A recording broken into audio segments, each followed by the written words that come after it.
Welcome back to another video. So in this video, we are going to look about the different types of routes. So in SD-WAN, you do have the different types of route, that is the OMP routes, TLOC routes, and the service route.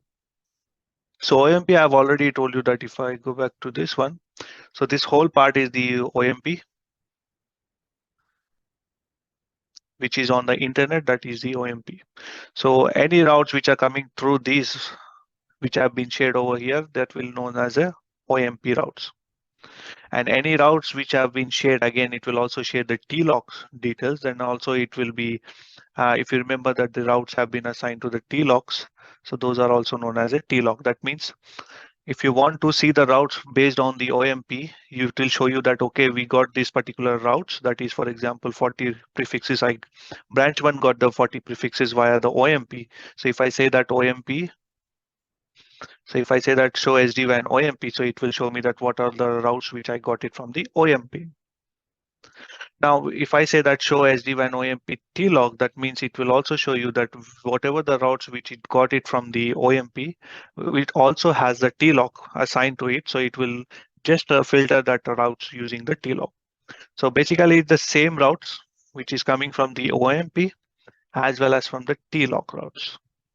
Now, the only difference is that when it's a, basically these are the VPN one that is known as a service VPN. So basically this is known as service VPN. So this is referred to as a service routes. Now, when these routes are transferred to the OMP, those are known as, again, OMP routes. Now, these OMP routes also have the information of the TLOCs. So if you want to filter out any route using the TLOCs, then those are known as a TLOC routes. So the only thing is that depending upon the situation, it just the routes naming will be changed, but at last it's just a route. All right, so the show commands are shown over here. So if you want to go ahead and check, you can check it via these ones. Now, the OMP routes, it has certain characteristics. That means it carries the prefix information learned by the networks. So on the OMP, if I come back here, I do have a static network over here.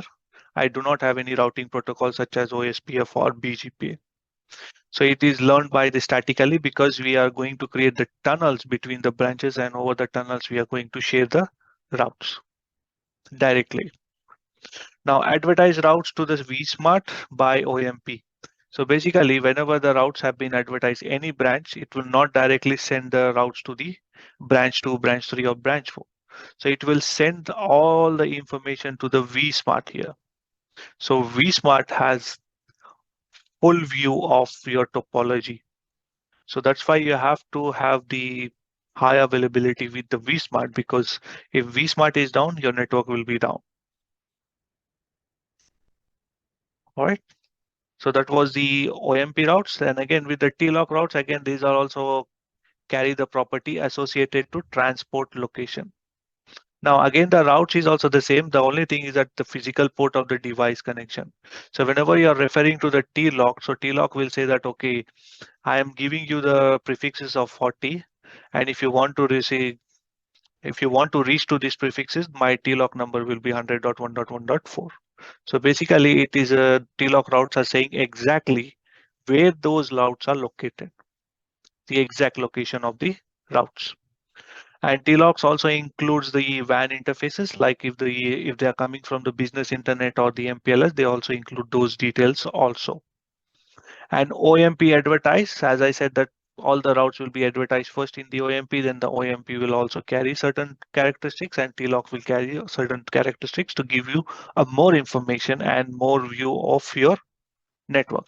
So using these characteristics, what you can do is that you can create your policies, you can define the rules, and you can filter those prefixes according to your requirements.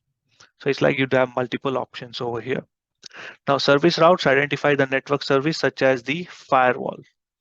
Now, VPN1 also belongs to the service VPN. And now I am having certain kind of services running over here. For example, IPS, IDS, or firewall. So these are the services, different services which you can run within your services. Currently, I do not run any of those here. I do not have any firewall assigned here. It's just a normal routes. That's it. But if you advertise any of these services, for example, if I advertise I have placed a firewall over here and the firewall IP address is 192.168, maybe 100.10. So this route will be advertised into your OMP, and everyone will be knowing that from the OMP it will go to the vSmart, and vSmart will tell to each and everyone saying that, okay, there is a service route that is a 192.168.100.10, which is a firewall. And if anyone wants to use that service, you can go ahead and create your, if everyone, for example, like I have assigned a rule or if created a rule saying that branch 1 should be going to branch 4. But before going to the branch 4, I want to place a firewall here. So what I'm doing is that before going to the branch 4, I want to go through the firewall and then go to the branch 4. So instead of firewall, I can have the IPS detection. So IPS detection is nothing but just to detect whether the any anomalies, suspicious traffic is passing through or not. So I'm doing this one because I do have the server which they are trying to reach is very sensitive and business critical. So in this case, what I'm doing, I will be extra precautious because I don't want that server to be hacked. Otherwise, my whole business will be down because of that issue. So that's the reason what I will do is that whenever any branch wants to communicate with these prefixes, they have to go via firewall. That's the rule I can define. So that's are known as error service routes. Now, again, everything will be defined on the OMP. Nothing will be without defining, without advertising in the OMP, you cannot transport any routes to other devices. Now, the templates, we have already seen the templates, and the next one will be the policies. So I hope you have enjoyed this video. See you in the next one.